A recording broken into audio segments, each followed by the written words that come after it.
రాజ్యాంగపరమైన సంస్థలను బీజేపీ తన గుప్పిట్లో ఉంచుకునేందుకు ప్రయత్నిస్తోందని ఆరోపించారు ఏఐసీసీ అధ్యక్షుడు మల్లికార్జున ఖర్గే. ఎన్నికల నియమావళిలో మార్పుల ద్వారా కేంద్రం ఏం చేయాలనుకుంటోందని ప్రశ్నించారు. కర్ణాటకలోని బెళగావిలో జరుగుతున్న సిడబ్ల్యూసీ సమావేశంలో ఖర్గే సహా కాంగ్రెస్ అగ్రనేతలు పాల్గొన్నారు. వచ్చే ఏడాది పార్టీ చేపట్టాల్సిన కార్యాచరణపై కీలక చర్చలు జరిపారు. సిడబ్ల్యూసీ భేటీలో 2 తీర్మానాలు ఆమోదించింది హస్తం పార్టీ.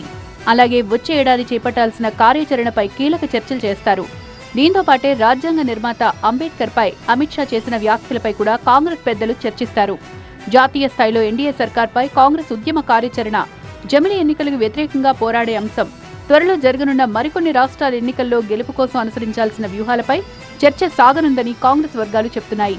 తెలంగాణ సహా వివిధ రాష్ట్రాల్లో పార్టీ పనితీరును నేతల నుంచి కాంగ్రెస్ పెద్దలు అడిగి తెలుసుకునే అవకాశం ఉంది.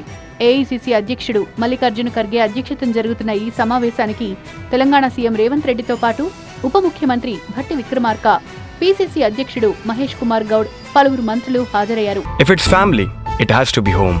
If it's home, it has to be Aparna. Saluting the spirit of every couple's sacrifice to build their dream home. ఈ భేటీలో ప్రత్యేకంగా తెలంగాణకు చెందిన అంశాలేమీ చర్చకు రాకపోవచ్చని పార్టీ వర్గాలు చెబుతున్నాయి. మరోవైపు నవ సత్యాగ్రహ్ బైఠక్ సందర్భంగా కాంగ్రెస్ పార్టీ ఏర్పాటు చేసిన బ్యానర్లు వివాదం రాజేశాయి.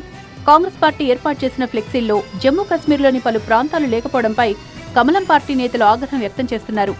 గాంధీ భారత్ పేరుతో కొందరు కాంగ్రెస్ వ్యక్తులు దేశ చిత్రపటాన్ని వక్రీకరించారని, బుజ్జిగింపు రాజకీయాల కోసం కాంగ్రెస్ ఎలాంటి పని చేయడానికైనా సిద్ధంగా ఉంటుంది అనడానికి ఈ బ్యానర్లే నిదర్శనమని బీజేపీ నేత సుధాంశు త్రివేది ఆరోపించారు. అయితే బీజేపీ ఆరోపణలపై స్పందించిన కాంగ్రెస్ నేతలు ఆ బ్యానర్లతో తమ పార్టీకి సంబంధం లేదని చెప్పారు.